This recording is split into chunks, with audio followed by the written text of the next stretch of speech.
Vous avez une tablette et vous souhaitez l'utiliser en guise de second écran et vous n'avez pas envie de vous embêter avec vos câbles? Eh bien, j'ai trouvé la solution et c'est gratuit. Et salut YouTube et bienvenue sur cette vidéo astuce. C'est quelque chose que j'ai découvert il y a peu de temps et j'avais envie de partager avec vous. Donc, n'hésitez pas à vous abonner, à liker la vidéo si ça vous plaît. Alors, il y a quelques temps, je cherchais en fait à utiliser ma vieille tablette pour m'en servir en guise de 5e écran pour le stream. J'ai beaucoup cherché et beaucoup de logiciels me demandaient de soit mettre l'USB, soit il y avait beaucoup de choses qui étaient vérolées ou encore des choses qui n'étaient pas fiables, ça plantait tout le temps.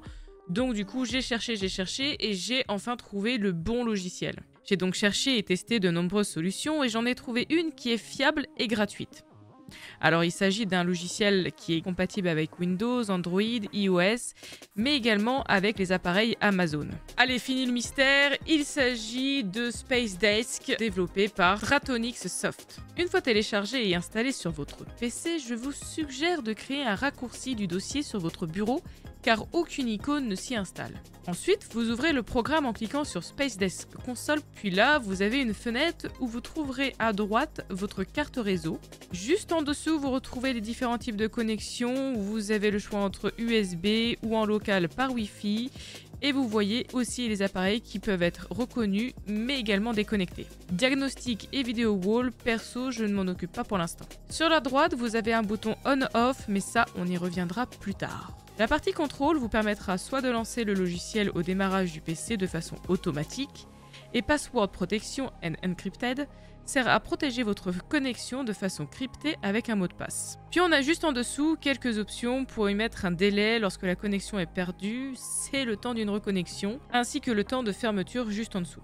Pour que le PC et l'autre appareil soient connectés ensemble, il faut que le second appareil, qui va servir d'écran supplémentaire, ait lui aussi le logiciel.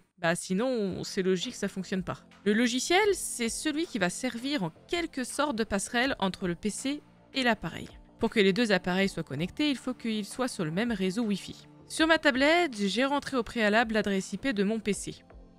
Et si vous ne trouvez pas l'adresse IP de votre PC, n'hésitez pas à me le marquer en commentaire, je ferai une petite vidéo toute simple pour vous expliquer comment trouver l'adresse IP de votre ordinateur. Il ne reste plus qu'une étape à réaliser sur le PC. Cliquez sur On. Et là, la magie opère, les deux appareils sont connectés entre eux. Si vous avez le message Connected Displayed Off, il suffit de redémarrer la plupart du temps votre PC. Pensez également à mettre à jour le logiciel. Plus votre appareil distant sera puissant et plus ce sera fluide. Moi, ma tablette, ça lag un petit peu, mais en même temps, elle a 10 ans. Pensez également à redéfinir votre écran principal ainsi que la disposition de l'écran. Pour cela, rien de plus simple, allez dans les paramètres de votre PC, puis dans Écran.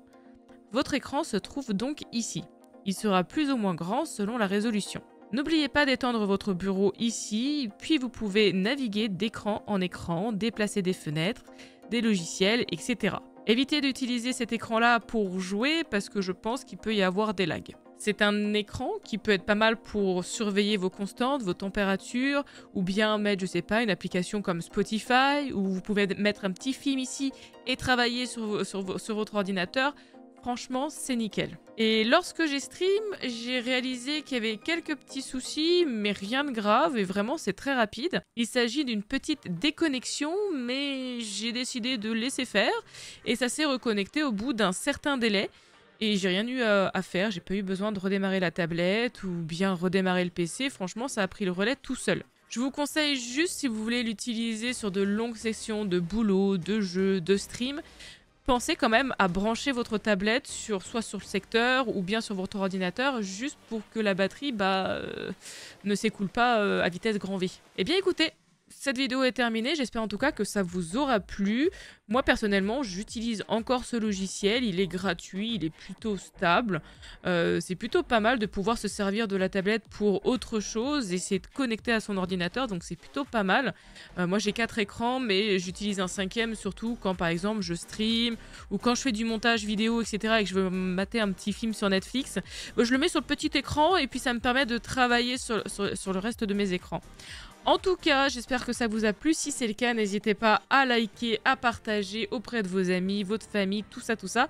Et n'hésitez pas également à liker et à me balancer un petit commentaire. Est-ce que vous connaissiez ce logiciel-là ou est-ce que vous en cherchez un dites-le moi en commentaire. En tout cas, je vous remercie d'avoir regardé la vidéo et je vous dis à bientôt pour une nouvelle vidéo sur Tech Repair Informatique.